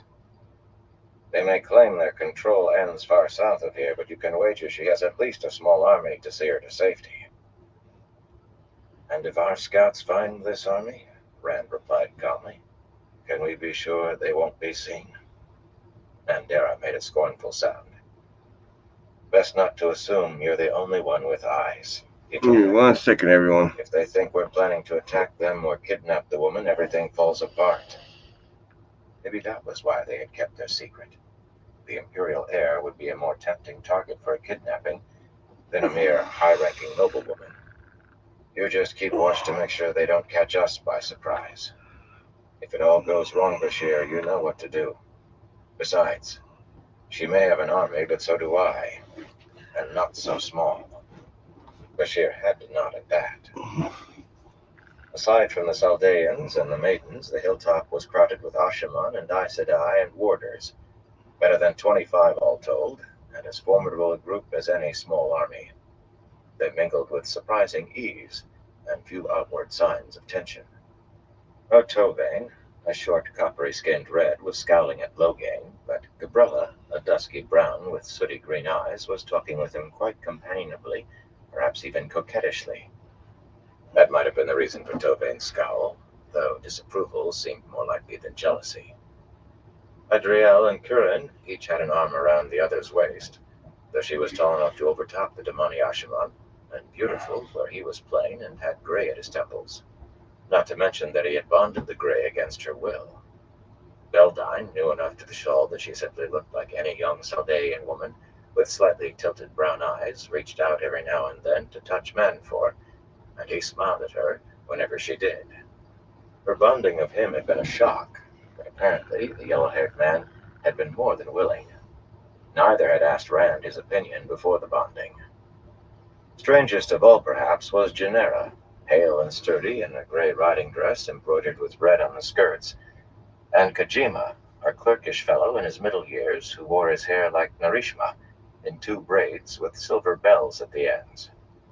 She laughed at something Kajima said, and murmured something that made him laugh in turn. A red, joking with a man who could channel? Maybe Taim had effected a change for the better, whatever he had intended. And maybe Rand al'Thor was living in a dream too. Aes Sedai were famous for their dissembling. But could a red dissemble that far? Not everyone felt agreeable today. Ayako's eyes seemed almost black as she glared at Rand, but then considering what happened to a warder when his Aes Sedai died, the dark-complected little white had reason to fear Sandemir going into possible danger. The Ashaman bond differed from the warder bond in some respects, but in others it was identical, and no one yet knew the effects of an Ashaman's death on the woman he had bonded. Elza was frowning at Rand, too, one hand on the shoulder of her tall, lean warder Firo, as if she were gripping a guard dog's collar and thinking of losing him. Not against Rand, certainly, but he worried for anyone she thought might be threatening him. He had given her orders about that, and her oath should see them obeyed. Yet Aes Sedai could find loopholes in almost anything. Maurice was speaking firmly to Narishma, with her 2 other warders sitting their horses a little way off. There was no mistaking the way the stern-faced woman gestured as she spoke, leaning close to him so she could speak in a low voice. She was instructing him about something. Rand disliked that in the circumstances, yet there seemed little he could do. Maurice had sworn no oaths, and she would ignore him when it came to one of her warders. Or much of anything else, for that matter. Cadswain was watching Rand, too. She and Nynaeve were wearing all of their Tirangreal jewelry. Nynaeve was making a good try at Aes Sedai calm. She seemed to practice that a great deal since sending Lan wherever she had sent him. Half the hilltops separated her plump brown mare from Cadsuane's bay, of course. Nynaeve would never admit it, but Cadsuane intimidated her. Logain rode up between Rand and Bashir, his black gelding prancing. The horse was almost the exact shade of his coat and cloak. "The sun is almost straight overhead," he said. "Time we go down?" There was only a mere hint of question in that. The man chafed at taking orders. He did not wait on a reply. "Sandemir!" he called loudly. "Narishma!" Maurice held Narishma by his sleeve for another moment of instructions before letting him ride over, which made Logain scowl. Sundark Narishma, with his dark, belled braids, looked years younger than Rand, though he was a few years older in truth. Sitting his dun as straight as a sword, he nodded to Logain as to an equal, producing another scowl. Sandemir spoke a quiet word to Ayako before mounting his dapple, and she touched his thigh once he was in the saddle. Wrinkled, with receding hair and a gray-streaked beard trimmed to a point and oiled, he made her appear youthful rather than ageless. He wore the red and gold dragon on his high black collar now, as well as the silver sword. Every Ashaman on the hill did, even Manfor. He had only recently been raised to dedicated, but he had been one of the first to come to the Black Tower before there was a Black Tower. Most of the men who had begun with him were dead. Even Logain had not denied he deserved it.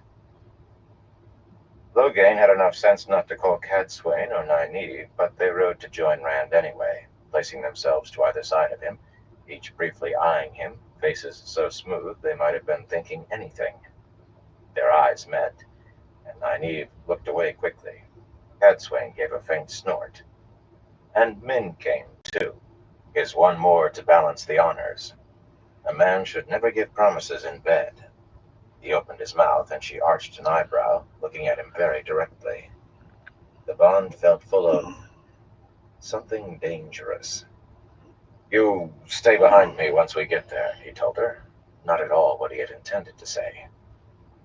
Danger faded to what he had come to recognize as love. There was wry amusement in the bond, too, for some reason. "I will if I want to, you wool-headed sheep-herder," she said with more than a little asperity, just as if the bond would not tell him her true feelings, hard as those might be to decipher. "If we're going to do this fool thing, let's get it done with," Cadsuane said firmly, and heeled her dark bay down the hill. A short distance from the hill, farms began to appear along a meandering dirt road through the forest, hard-packed by long years of use, but still carrying a slick of mud from the last rainfall. The chimneys of thatched stone houses smoked with the midday meal cooking. Sometimes girls and women sat out in the sun at their spinning wheels. Men in rough coats walked in the stone-walled fields, checking their sprouting crops amid boys hoeing weeds. The pastures held brown and white cattle or black-tailed sheep, usually watched by a boy or two with bows or slings. There were wolves in these forests, and leopards and other things that enjoyed the taste of beef and mutton. Some people shaded their eyes to peer at the passers-by, doubtless wondering who these finely dressed folk were who had come to visit the Lady Deirdre. Surely there could be no other reason for their presence, heading toward the manor house and so far from anywhere important. No one seemed agitated or frightened, though, just going about their day's work. Rumors of an army in the region surely would have upset them, and rumors of that sort spread like wildfire. Strange. The Shonchan could not travel and arrive without news speeding ahead of them. It was very strange. He felt Logain and the other two men seize Sayadine, filling themselves with it. Logain held almost as much as he One could have second, himself. everyone. Narishma and Sandemir somewhat less. They were the strongest among the other Ashaman, though, and both had been at Dumai's wells. Logain had proven he could handle himself in other places, other battles. If this was a trap, they would be ready, and the other side would never know it until too late. Rand did not reach for the source. He could feel Luz Theron lurking in his head. This was no time to give the madman a chance to get hold of the power. "Cadsuane, Nynaeve, you'd better embrace the source now," he said. "We're getting close." I've been holding Saidar since back on that hill, Nynaeve told him. Cadswain snorted and gave him a look that called him an idiot. Rand stilled a grimace before it could begin. His skin felt no tingling, no goosebumps. They had masked their ability, and with it, shielded him from sensing the power in them. Men had had few advantages over women when it came to channeling, but now they had lost those few, while women retained all of theirs. Some of the Ashaman were trying to puzzle out how to duplicate what Nasella had created, to find a weave that would allow men to detect women's weaves, but so far without success. Well, it would have to be dealt with by someone else. He had all he could manage on his plate at the moment. The farms continued, some alone in a clearing, others clustered 3 or 4 or 5 together. If they followed the road far enough, they would reach the village of King's Crossing in a few miles, where a wooden bridge spanned the narrow river called the Rashal. But well short of that, the road passed by a large clearing marked by a pair of tall stone gateposts, though there were neither gates nor fence. 100 paces or more beyond it, at the end of a mud-slicked clay lane, lay Lady Deirdre's manor, 2 stories of thatch-roofed gray stone, saved from looking a large farmhouse only by the gateposts and the tall, twinned doors at the front. The stables and outbuildings had the same practical appearance, sturdy and unornamented. There was no one in sight, no stableman, no servant on her way to fetch eggs, no men in the fields that flanked the lane. The house's tall chimneys stood smokeless. It did smell of a trap. But the countryside was quiet, the farmers unruffled. There was only one way to find out. Rand turned Tidashar in through the gateposts, and the others followed. Min did not heed his warning. She pushed her gray in between Tidashar and Nynaeve's mare and grinned at him.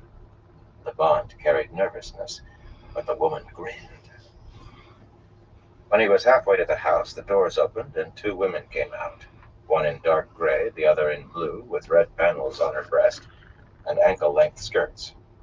Sunlight glinted off the silvery leash connecting them. 2 more appeared, and 2 more, until 3 pairs stood in a row to either side of the door. As he reached the 3/4 point, another woman stepped into the doorway, very dark and very small, dressed in pleated white, her head covered by a transparent scarf that fell over her face. The daughter of the 9 Moons. She had been described to Bashir right down to her shaven head. A tension in his shoulders he had not been aware of melted. That she was actually here did away with the possibility of a trap. The Shanshan would not risk the heir to their throne in anything so dangerous. He drew rein and dismounted. One of them is channeling, Nynaeve said, just loudly enough for him to hear as she climbed down from her saddle. I can't see anything, so she's masked her ability and inverted the weave, and I wonder how the Shanshan learned that. But she's channeling. Only one. There isn't enough for it to be 2. Her Tirangriel could not tell whether it was Saidin or Saidar, but it was unlikely to be her. I told you it was a trap, Luce there groaned. I told you. Rand pretended to check his saddle girth. Can you tell which one? He asked quietly. He still did not reach for Saidin. There was no telling what Luce Theron might do in these circumstances if he managed to grab control again. Logain was fiddling with his girth too, and Narishma was watching Sandomir check one of the Dapple's hooves. They had heard. The small woman was waiting in the doorway, very still, but no doubt impatient and likely offended by their apparent interest in their horses. No, Cadswain replied grimly, but I can do something about it once we're closer. Her golden hair ornaments swayed as she tossed her cloak back as though unmasking a sword. Stay behind me, he told Min, and to his relief she nodded. Her face wore a small frown, and the bond carried worry. Not fear, though. She knew he would protect her. Leaving the horses standing, he started toward the Suldam and Damani, with Cadswain and Nynaeve a little distance to either side of him. Logain, hand resting on his sword hilt, as if that were his real weapon, strode along on the other side of Cadswain, Narishma and Sandomir, beyond Nynaeve. The small dark woman began walking toward them slowly, holding her pleated skirts up off the damp ground. Abruptly, no more than 10 paces away, she flickered. For an instant she was taller than most men, garbed all in black, surprise on her face, and though she still wore the veil, her head was covered with short-cut wavy black hair. Only an instant before the small woman returned, her step faltering as she let her white skirts fall. But another flicker, and the tall, dark woman stood there, her face twisted in fury behind the veil. He recognized that face, though he had never seen it before. Luz Theron had, and that was enough. "Semirog," he said in shock before he could stop the word, and suddenly everything seemed to happen at once. He reached for the source and found Luz Theron clawing for it too, each of them jostling the other aside from reaching it. Semirog flicked her hand, and a small ball of fire streaked toward him from her fingertips. She might have shouted something, an order. He could not leap aside. Min stood right behind him. Frantically trying to seize Saidin, he flung up the hand holding the dragon scepter in desperation. The world seemed to explode in fire. His cheek was pressed against the damp ground, he realized. Black flecks shimmered in his vision, and everything seemed faintly hazy, as if seen through wire. Where was he? What had happened? His head felt stuffed with wool. Something was prodding him in the ribs. His sword hilt. The old wounds were a hard knot of pain just above that. Slowly, he realized he was looking at the dragon scepter, or what was left of it. The spear point and a few inches of charred haft lay 3 paces away. Small dancing flames were consuming the long tassel. The crown of swords lay beyond it. Abruptly it came to him that he could feel Saidin being channeled. His skin was goosebumps all over from Saidar being wielded. The manor house. Semirog! He tried to push himself up and collapsed with a harsh cry. Slowly he pulled a left arm that seemed all pain up where he could see his hand. See where his hand had been. Only a mangled, blackened ruin remained. A stub sticking out of a cuff that gave off thin streamers of smoke. But the power was still being channeled around him. His people were fighting for their lives. They might be dying. Min! He struggled to rise and fell again. As though thinking of her had summoned her, Min was crouching over him, trying to shield him with her body, he realized. The bond was full of compassion and pain. Not physical pain. He would have known if she had the smallest injury. She was feeling pain for him. "Lie still," she said. You've been hurt." "I know," he said hoarsely. Again he reached for Saidin, and for a wonder, this time Luz Theron did not try to interfere. The power filled him, and that gave him the strength to push himself to his feet one-handed, preparing several very nasty weaves as he did so. Careless of his muddy coat, Min gripped his good arm as though she were trying to hold him upright. But the fighting was over.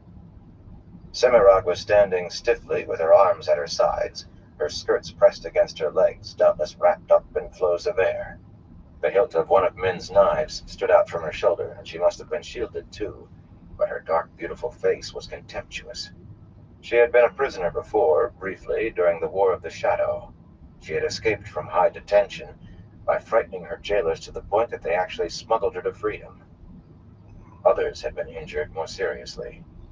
A short, dark Suldam and tall, pale-haired Damani, linked by an Edam, lay sprawled on the ground, staring up at the sun with already glazed eyes, and another pair were on their knees and clinging to one another, blood running down their faces and matting their hair.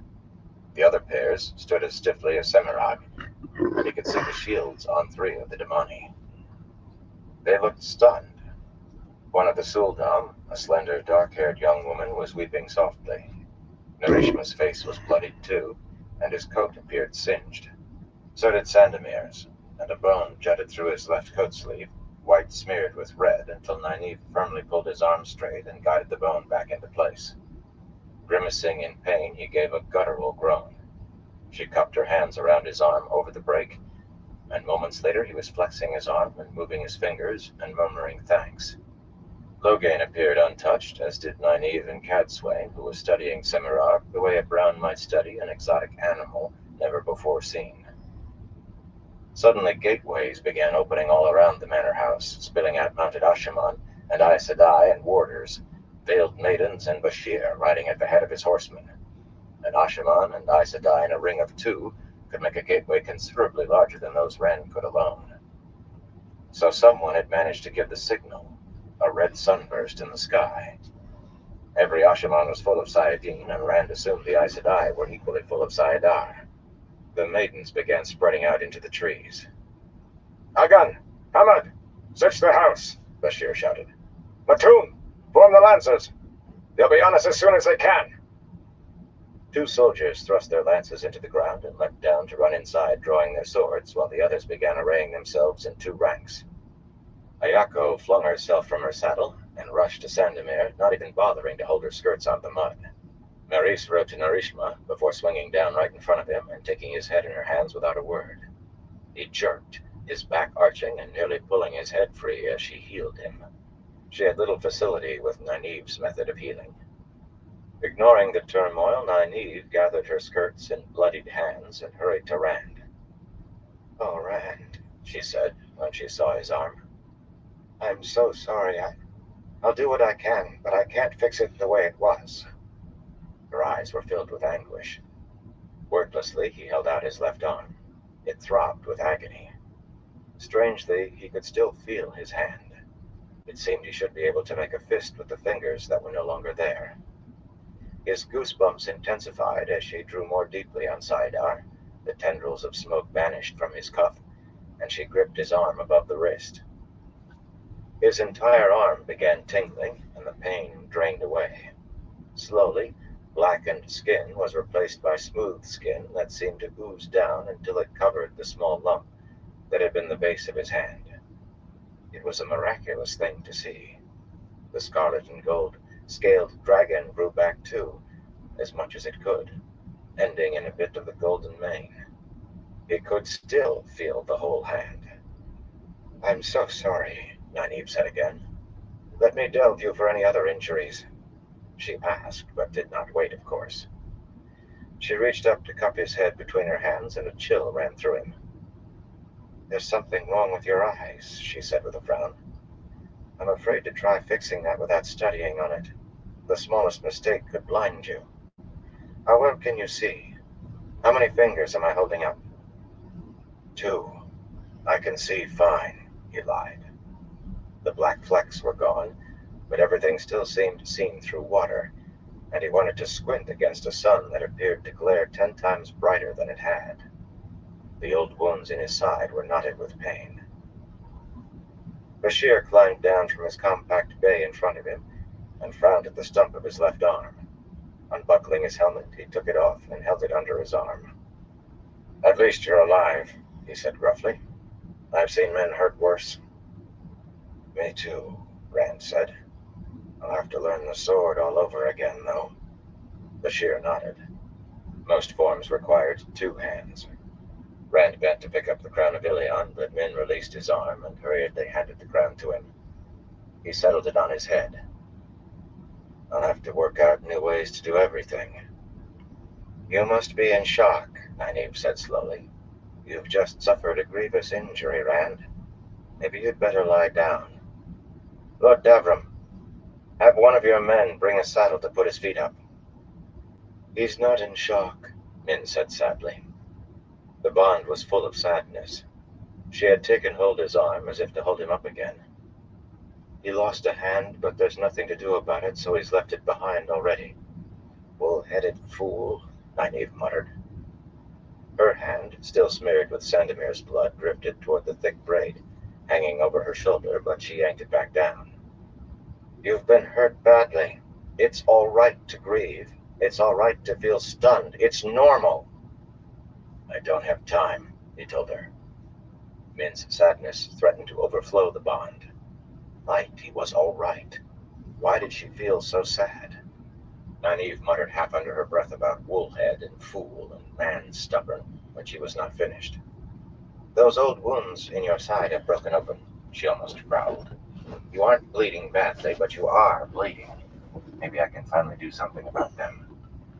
But as hard as she tried, and she tried 3 times, nothing changed. He still felt the slow trickle of blood sliding down his ribs. The wounds were still a throbbing knot of pain. Finally, he pushed her hand gently away from his side. "You've done what you can, Nynaeve. It's enough." Fool. She did growl this time. How can it be enough when you're still bleeding? Who is the tall woman? Bashir asked. He understood at least. He did not waste time on what could not be mended. They didn't try passing her off as the daughter of the Nine Moons, did they? Not after telling me she was a little thing. They did, Rand replied, and explained briefly. Semirog, Bashir muttered incredulously. How can you be sure? She's Aneth Dorja, not what you called her, a honey-skinned Suldam said loudly in a twangy drawl. Her dark eyes were tilted and her hair was streaked with gray. She looked the eldest of the Suldam and the least frightened. It was not that she did not look afraid, but she controlled it well. She's the High Lady's truth speaker. Be silent, Valendra, Semirog said coldly, looking over her shoulder. Her gaze promised pain. The Lady of Pain was good at delivering on her promises. Prisoners had killed themselves on learning it was she who held them, men and women who managed to open a vein with teeth or fingernails. Valendra did not seem to see it, though. You can't command me, she said scornfully. You're not even Sojin. How can you be sure? Catswain demanded. Those golden moons and stars swung as she moved her piercing gaze from Rand to Semirog and back. Semirog saved him the effort of thinking up a lie. He's insane, she said coolly. Standing there stiff as a statue, Min's knife hilt still sticking out beside her collarbone on her throne. Grendel could explain it better than I. Madness was her specialty. I will try, however. You know of people who hear voices in their heads? Sometimes, very rarely, the voices they hear are the voices of past lives. Last only knew things of our own age, things only Luz Theron Telamon could know. Clearly, he is hearing Luz Theron's voice. It makes no difference that his voice is real, however. In fact, that makes his situation worse. Even Grendel usually failed to achieve reintegration with someone who heard a real voice. I understand the descent into terminal madness can be abrupt. Her lips curved in a smile that never touched her dark eyes. Were they looking at him differently? Logain's face was a carved mask, unreadable. Bashir looked as though he could see Nynaeve's mouth hung open, and her eyes were wide. The bond, for a long moment, the bond was full of numbness. If Min turned away from him, he did not know whether he could stand it. If she turned away, it would be the best thing in the world for her. But compassion and determination as strong as mountains replaced numbness, and love so bright he thought he could have warmed his hands over it. Her grip on his arm tightened, and he tried to put a hand over hers. Too late, he remembered, and snatched the nub of his hand away, but not before it had touched her. Nothing in the bond wavered by a hair. Catswain moved closer to the taller woman and looked up at her. Facing one of the Forsaken seemed to faze her no more than facing the Dragon Reborn did. You're very calm for a prisoner. Rather than deny the charge, you give evidence against yourself. Semirog shifted that cold smile from Rand to Catswain. Why should I deny myself? Pride dripped from every word. I am Semirog. Someone gasped, and a number of the Suldam and Damani started trembling and weeping. One Suldam, a pretty yellow-haired woman, suddenly vomited down the front of herself, and another, stocky and dark, looked as if she might. Catswain simply nodded. I am Catswain Malydrin. I look forward to long talks with you. Semirog sneered. She had never lacked courage. We thought she was the High Lady, Valendra said hurriedly, and haltingly at the same time. Her teeth seemed near to chattering, but she forced her words out. We thought we were being honored. She took us to a room in the Terrasan Palace where there was a hole in the air. We stepped through to this place. I swear it on my eyes. We thought she was the High Lady. So, no army rushing toward us, Logain said. not have told from his tone whether he was relieved or disappointed. He eased an inch of his sword and thrust it back into its scabbard hard. What do we do with them? He jerked his head toward the Suldam and Damani. Send them to Camelin like the others? We send them back to Abu Dar, Rand said. Cadsuane turned to stare at him. Her face was a perfect mask of Aes Sedai serenity, yet he doubted she was anywhere near serene inside. The leashing of Damani was an abomination that Aes Sedai took personally. Nynaeve was anything but serene. Angry-eyed, gripping her braid in a tight, blood-daubed fist, she opened her mouth, but he spoke over her. I need this truce, Nynaeve, and taking these women prisoner is no way to get one. Don't argue. That's what they'd call it, including the Damani, and you know it as well as I do. They can carry word that I want to meet the daughter of the Nine Moons. The heir to the throne is the only one who can make a truce stand. I still don't like it, she said firmly. We could free the Damani. The others will do as well for carrying messages. The Damani, who had not been weeping before, burst into tears. Some of them cried to the Suldam to save them. Nynaeve's face took on a sickly cast, but she threw up her hands and gave over arguing. The two soldiers Bashir had sent into the house came out, young men who walked with a rolling motion more accustomed to saddles than their own feet. Ahmad had a luxuriant black beard that fell below the edge of his helmet and a scar down his face. Agan wore thick mustaches like Bashir's and carried a plain wooden box with no lid under his arm. They bowed to Bashir, free hands swinging their swords clear. The house is empty, my lord, Agan said, but there's dried blood staining the carpets in several rooms. Looks like a slaughter yard, my lord. I think whoever lived here is dead. This was sitting by the front door. It didn't look like it belonged, so I brought it along. He held out the box for inspection. Within lay coiled Adam and a number of circlets made of segmented black metal, some large, some small. Rand started to reach in with his left hand before he remembered.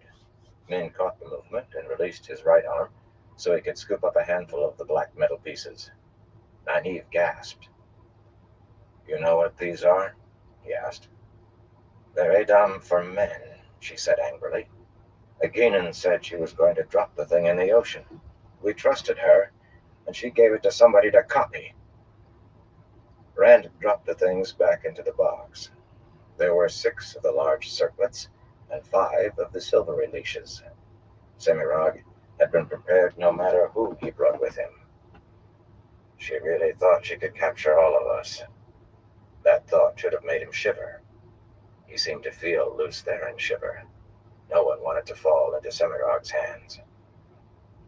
She shouted for them to shield us, Nynaeve said, but they couldn't because we were all holding the power already. If we hadn't been, if Cadsuane and I hadn't had our Tirangriel, I don't know what would have happened. She did shiver. He looked at the tall Forsaken, and she stared back, utterly composed, utterly cold. Her reputation as a torturer loomed so large that it was easy to forget how dangerous she was otherwise. Tie off the shields on the others so they'll unravel in a few hours, and send them to somewhere near Abu Dar. For a moment he thought Nynaeve was going to protest again, but she contented herself with giving her braid a strong tug and turning away. Who are you to ask for a meeting with the High Lady? Valendra demanded. She emphasized the title for some reason. My name is Randall Thor. I'm the Dragon Reborn. If they had wept at hearing Semirag's name, they wailed at hearing his.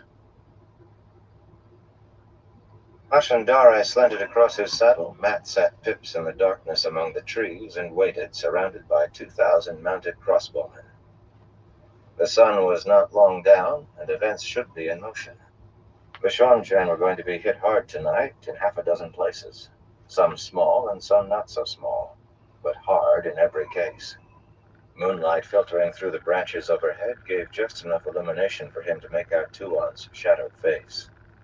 She had insisted on staying with him, which meant Selucia was at her side, on her dun, of course, glaring at him. There was not enough moon shadows to obscure that, unfortunately. Tuon must be unhappy about what was to happen tonight, yet nothing showed on her face. What was she thinking? Her expression was all the stern magistrate. Your scheme do entail a good deal of luck, Teslin said, not for the first time. Even shadowed, her face looked hard. She shifted in her saddle, adjusting her cloak. It'd be too late to change everything, but this part can be abandoned, certainly. He would have preferred to have Bethan and Osita, neither bound by the three oaths, and both knowing the weaves Damani used for weapons, something that horrified the Aes Sedai.